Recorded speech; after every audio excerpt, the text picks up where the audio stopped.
बाहर निकल रहा का बेड का, बाहर निकलने का मतलब हो सकता है उसको और किसी में इंटरेस्ट है, उसको आर्ट्स में इंटरेस्ट है, उसको एक्टिंग में इंटरेस्ट है, उसको गाने में इंटरेस्ट है, काट दिया जाता है उसको। और जो भी कोई दूसरा कुछ बताएगा उसको मिस इन्फॉर्मेशन कहेगा, जो कि अभी महामारी में भी किया था। अब हमारे मेडिकल वाले क्या है कि वो सेकेंड हैंड ये लेते हैं साइंस को, जहाँ पे साइंस के साथ आर्ट को भी मिलाना चाहिए, हमारा जजमेंट मिलाना चाहिए, उसको आर्ट ऑफ मेडिसिन कहते हैं।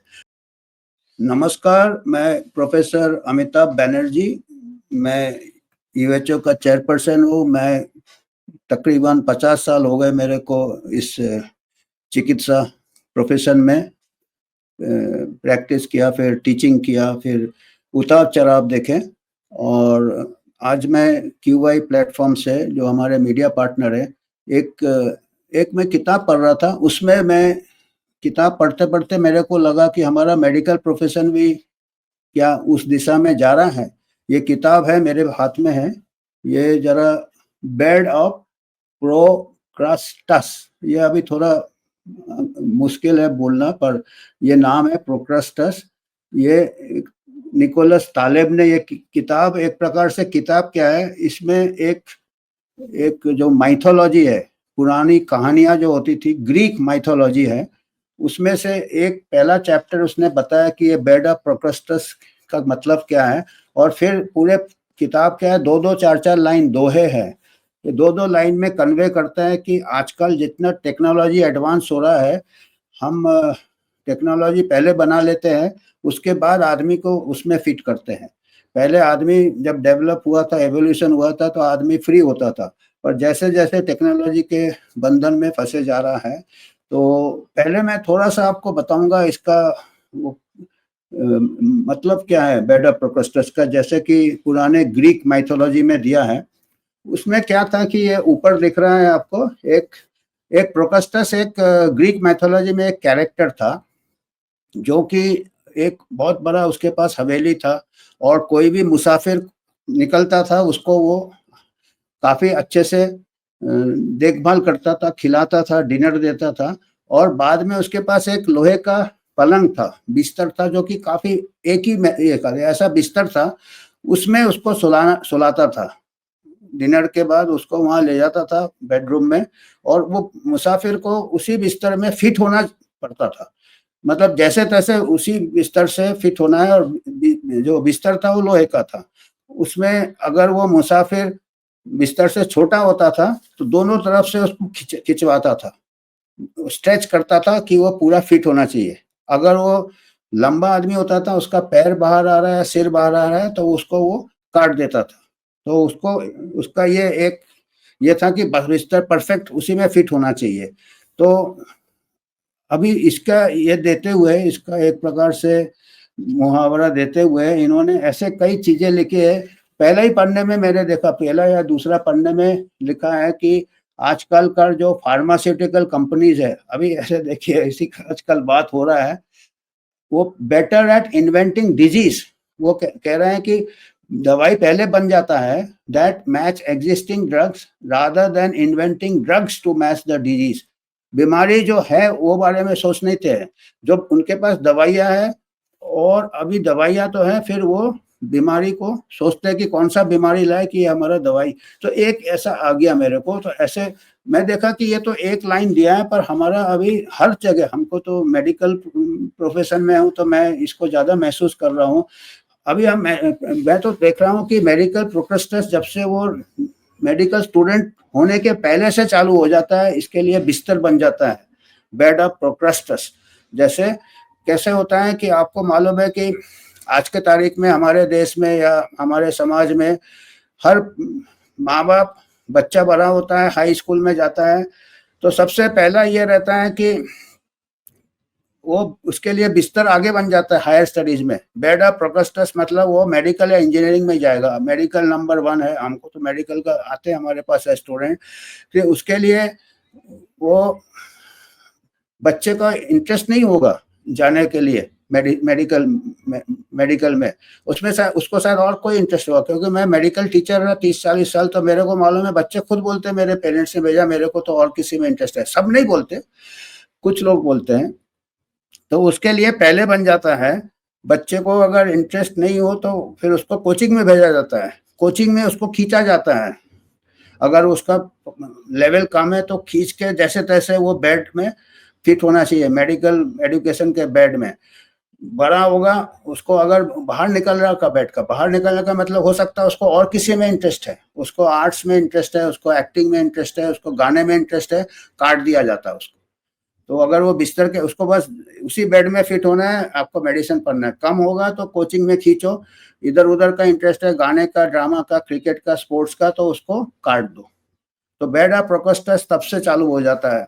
तो ठीक है, जैसे तैसे अभी इसीलिए देखिए स्ट्रेस हो जाता है बच्चों में, आजकल इतना स्ट्रेस है, आपने देखा होगा आए दिन न्यूज आता है कोटा में सुसाइड हो रहा है। क्यों हो रहा है? क्योंकि ये खिंचाई कटाई, मानसिक तनाव, मेंटल है। अभी बेड ऑफ प्रोक्रेस्टिनेशन तो सिंबॉलिक है कि ये करता था, पर हम मानसिक कटाव कर रहे हैं, मानसिक खिंचाव कर रहे हैं, तो उससे मानसिक तनाव हो रहा है। तो हमारा बेड ऑफ प्रोक्रेस्टिनेशन को हम ऐसे भी सोच सकते हैं कि हम फ्रीडम नहीं दे रहे हैं, हम इसी बेड में फिट करना है। तो ठीक है, वो मेडिसिन में आ जाता है। मेडिसिन में आने के बाद एमबीबीएस, हमारे टाइम एमबीबीएस होता था, हमारे आधे लोग जाके प्राइवेट प्रैक्टिस करते थे, जनरल प्रैक्टिस पूरा फैला हुआ रहता था, बहुत बड़ा बेड होता था, हर टाइप के मरीज ट्रीट करते थे, अपने मर्जी से ट्रीट करते थे, थोड़ा बहुत ट्रायल एंड एरर करते थे, ये दवाई ठीक हो रहा है, ऐसे ठीक, मरीज से बातचीत करते थे आराम से। आजकल के तारीख में एमबीबीएस करके अगर आपने पढ़ाई खत्म कर दिया, मतलब कहानी खत्म। आपको दूसरा bed, bed of procrastination MBBS का तो थोड़ा बड़ा बेड है कि आपको हर चीज का, बीमारी के बारे में मालूम है, हर टाइप का पेशेंट देख सकते हैं। उसके बाद आपका पोस्ट ग्रेजुएशन करना, स्पेशलाइजेशन करना है, उसके लिए एक और बेड आपके लिए पहले से तैयार है, और वो और टाइट वाला बेड है, क्योंकि उसी स्पेशलाइजेशन में फिट होना है आपको। तो उसके लिए फिर आपका कोचिंग खिंचाई तिचाई, उसके लिए उस बेड में जाते हो, उस बेड में चले जाते हो, उसके आगे फिर सुपर स्पेशलाइजेशन जाना है। तो हर इसमें उनके पास हर कोई अपना लोहे का पलंग लेके घूम रहा है। जो स्पेशलिस्ट होगा उसके पास जो मरीज आएगा, पहले मरीज जाता था जनरल प्रैक्टिस के पास, वो आराम से इलाज कर देता था, क्योंकि 90% बीमारी क्या होता है अपने आप छोटे मोटे इलाज से ठीक हो जाता है, जो कि जनरल। अभी वो स्पेशलिस्ट के पास जाएगा, स्पेशलिस्ट के पास पहले से एक बेड ऑफ प्रोक्रेस्टिनेशन है, उसके पास हाई एंड इन्वेस्टिगेशन है, उसके पास मशीन है, उसके पास अल्ट्रासाउंड है, और उसका दिमाग सोचने का वही है। उसने अपना सब्जेक्ट में क्या, वो पूरे मरीज को नहीं देखता, उसका एक पार्ट घुसे रहेगा कि हमारे स्पेशलिटी में यही घुसता है, इसमें हमको इतना नॉलेज है। नॉलेज की सीमा होती है, हर आदमी का सीमा, उसका नॉलेज उसको अपने इसमें बहुत अच्छा होगा, पर उसमें वो सीमित हो जाएगा। तो उसमें उसका खर्चा पेशेंट का भी बढ़ जाएगा, गवर्नमेंट का भी बढ़ जाएगा, अस्पताल के बड़े बड़े मशीन, और एक बार मशीन खरीद लिया है तो उसको खर्चा वापस करने के लिए उसको इन्वेस्टिगेशन करना ही पड़ेगा, चाहे वो इन्वेस्टिगेशन जरूरत है कि नहीं है। तो ये एक बेड ऑफ प्रोक्रेस्टिनेशन। फिर सुपर स्पेशलिस्ट हो जाता है, तो उसके बाद उसका और छोटा सा बेड होता है। तो ये क्या है कि मैं ये नहीं कह रहा हूँ कि स्पेशलाइजेशन सुपर जरूरी नहीं है, पर बहुत सारे, हमको बहुत सारे बेड नहीं चाहिए। जो मरीज उस बेड में जाता है उसी साइज के मरीज को भेजना चाहिए। अभी क्या लंबा मरीज, छोटा मरीज उस चला जाता है, क्योंकि आजकल मरीज भी सीधा छोटे बेड में जाता है। वो हमका वो हेडेक है तो मैं न्यूरोलॉजिस्ट के पास जाऊंगा, हमारा जेन, तो वो न्यूरोलॉजिस्ट के पास जाएगा, वो पूरा ब्रेन का पूरा कुछ कर देगा जितना उसके पास मशीन है। हो सकता है उसका हेडेक दूसरे कारण से हो रहा है, वो छोटे वाले बेड में, बड़े वाले बेड में हो जाता था और वो छोटे बेड में जा रहा है। ऐसे ऐसे अलग अलग बढ़ गए हैं। तो उससे क्या है कि ये हर कोई का क्या है कि देखने का नजरिया बहुत नैरो हो गया है, वो बेड बहुत नैरो हो रहा है। और ये तो हमारा क्लिनिकल मेडिसिन में हो रहा है। और वो करेगा क्या बेचारा, स्पेशलिस्ट करेगा क्या? उसके पास जो पेशेंट आएगा उसको उसी का बताना पड़ेगा ना, उसको जितना वो स्पेशलाइजेशन किया, जनरल मेडिसिन छोड़ दिया, तो उसको एक दृष्टिकोण नैरो हो जाता है, उसी इससे बताएगा और उसी इसमें पेशेंट को फिट करेगा। और कई बार ठीक हो जाते हैं पेशेंट की, वो उसके लायक पेशेंट होते हैं, पर कई बार क्या है अननेसेसरी क्राउडिंग भी हो जाता है, सब पेशेंट जा रहे हैं जिनको जरूरत नहीं है। तो ये एक बेड ऑफ प्रोक्रेस्टिनेशन इधर होता है। और सबसे ज्यादा हमको चिंता ये है कि अभी पब्लिक हेल्थ में भी ऐसा हो रहा है। अभी देखिए WHO कितना अभी पावरफुल हो गया था, उसने अभी जो महामारी में क्या किया, वन साइज फिट्स ऑल, माने जो महामारी वहाँ पे है, लॉकडाउन उधर भी है, इधर भी, इधर भी, स्लम में भी लॉकडाउन, जहाँ पे और हमारे पॉपुलेशन अलग है, तो एक ही जो गाइडलाइंस है, एक ही जो रेगुलेशन है, हर कंट्री अलग अलग फैला हुआ है। जैसे इंसान अलग अलग होते हैं, कोई लंबा होता है, कोई छोटा है, उसके लिए हर कोई एक ही बेड में फिट होने की ज़रूरत नहीं है, पर वो जो पैंडेमिक के दौरान उन्होंने क्या कर दिया, सबको एक ही बेड में डालना है और खींच-तान के ज़बरदस्ती, उसमें कोई फ़ायदा नहीं हुआ आपका। दूसरा है कि इससे आगे अभी पैंडेमिक ट्रीटी लाना चाहता है, और एक बार अगर पैंडेमिक ट्रीटी आ गया, तो उसमें क्या है कि अभी पैंडेमिक लाना पड़ेगा, क्योंकि अगर पैंडेमिक नहीं है तो पैंडेमिक ट्रीटी का काम क्या है? और पैंडेमिक ट्रीटी क्यों लाया है? क्योंकि उनका पहले से लोहे का बेड है। बहुत सारे उन्होंने वैक्सीन बना लिए, बहुत सारे फार्मास्यूटिकल्स बना लिए। अभी बर्ड फ्लू का वैक्सीन ऑलरेडी तैयार है, मंकी पॉक्स का वैक्सीन ऑलरेडी तैयार है।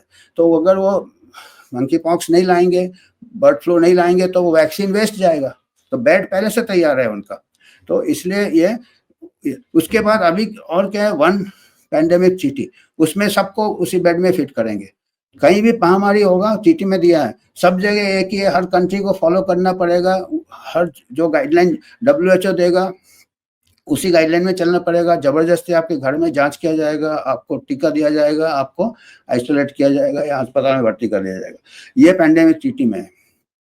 और जो भी कोई दूसरा कुछ बताएगा, उसको मिस इन्फॉर्मेशन कहेगा, जो कि अभी महामारी में भी किया था। हर कोई दूसरे साइंटिस्ट को, जैसे कि वो बेड में फिट करना है, कोई इधर-उधर हो, उसको काट के निकाल दो। तो ऐसा हुआ था पैंडेमिक ट्रीटी। अभी क्या है, इसके आगे भी इनका लक्ष्य है। अभी one health one health one health one health चल रहा है। वन हेल्थ में क्या है, जानवरों को भी उसी बिस्तर में घुसा दो। एनिमल में सर्वे हो रहा है, वहाँ कोई बीमारी है, पैंडेमिक यहाँ आ जाएगा। आदमी, जानवर और environment, global warming, climate change, वो सब अलग अलग है, उसमें अलग अलग शोध करना चाहिए सबको। हर कोई इधर कुछ होगा, आप सब एक गाइडलाइन दिया जाएगा। अपनी मर्जी से आप दवाई नहीं खाएंगे, अपनी मर्जी से कोई मेजर नहीं लेंगे, हर कंट्री को एक इसमें लाएगा।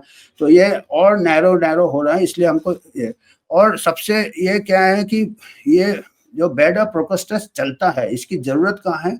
अगर आदमी मशीन हो तो मशीन में क्या है, कार बनाते हैं, ऑटोमोबाइल बनाते हैं, ट्रेन बनाते हैं, तो सबका एक ही मेजरमेंट होता है। वो नहीं तो डेढ़, उसके लिए ये चल, तो अभी उसमें एक्चुअल साइंस चाहिए, उसमें प्रिसीजन चाहिए, उसमें वन साइज फिट्स ऑल होना चाहिए, हर कार का उतना ही स्पेसिफिक है। ह्यूमन बीइंग क्या है, ह्यूमन बीइंग अलग है, जानवर अलग है, ह्यूमन बीइंग में अलग रेस है, अलग डाइट है, अलग कल्चर है।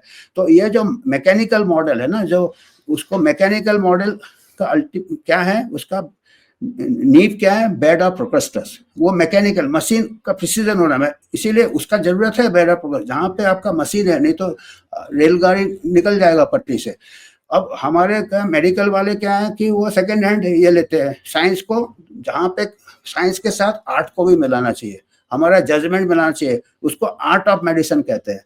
तो हमारे जैसे टेक्नोलॉजी एडवांस हो रहा है, अभी इंजीनियर लोग टेक्नोलॉजी लाते हैं साइंस में, रोबोटिक सर्जरी वगैरह, ये वगैरह जो भी है, उसमें फायदा बहुत होता है। पर अगर 50% साइंस होना चाहिए और 50% आर्ट होना चाहिए। चलो ठीक है, 75% साइंस ले लो, पर 25% आर्ट होना चाहिए।